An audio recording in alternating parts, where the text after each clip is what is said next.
से हैं आप सब। तो स्वागत है आपका हमारी एक और इस नई वीडियो में।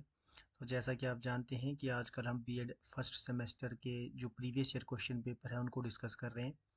तो आज का जो हमारा क्वेश्चन पेपर है वो है paper 5, text reading and reflection. तो ये भी पेपर 2 और 3 की तरह ही रहता है। इसमें भी 3 सेक्शन रहते हैं, ए बी और सी। जो सेक्शन ए है उसमें टोटल 5 क्वेश्चन रहते हैं जो कंपलसरी रहते हैं और जो 2-2 नंबर के रहते हैं। जो सेक्शन बी और सी है उसमें 2-2 क्वेश्चन रहते हैं, उनमें से एक एक करना अनिवार्य रहता है। वो 16-16 नंबर के रहते हैं। तो आइए देखते हैं सेक्शन ए में कौन कौन से प्रश्न पूछे गए थे।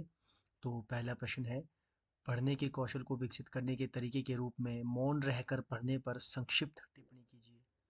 दूसरा है, रिपोर्ट लेखन का क्या महत्व है। तीसरा है, पाठ से परे पढ़ने पर संक्षिप्त टिप्पणी लिखिए। अगला है, व्याकरण की अवधारणाओं को विकसित करने के लिए दृष्टिकोण सूचीबद्ध कीजिए। यह सेक्शन ए। अब है सेक्शन बी जिसमें 2 प्रश्न हैं।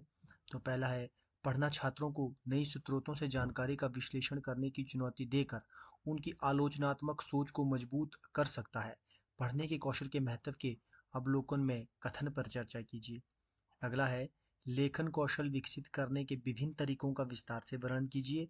एक शिक्षक छात्रों में रचनात्मक लेखन कौशल विकसित करने में इन तरीकों का उपयोग कैसे कर सकता है। ये सेक्शन बी है, इसमें से एक करना है। अब है सेक्शन सी। 2 प्रश्न पूछे गए हैं, इनमें से भी एक ही करना कंपलसरी है। पहला है, पढ़ने के 5 आवश्यक घटकों को विस्तार से बताइए और इन घटकों के मूल्यांकन के लिए आप कौन सा मॉडल सुझाते हैं। अगला है, छात्रों की वर्तनी, लिखावट और विराम चिन्ह जो है विकसित करने के लिए विभिन्न अनुदेशात्मक दृष्टिकोणों पर चर्चा कीजिए। तो ये 2 क्वेश्चन है, इनमें से भी एक करना है। तो ये था बीएड फर्स्ट सेमेस्टर का paper 5, text reading and reflection. I hope आपको वीडियो पसंद आया होगा। तो मिलते हैं नई वीडियो में, तब तक के लिए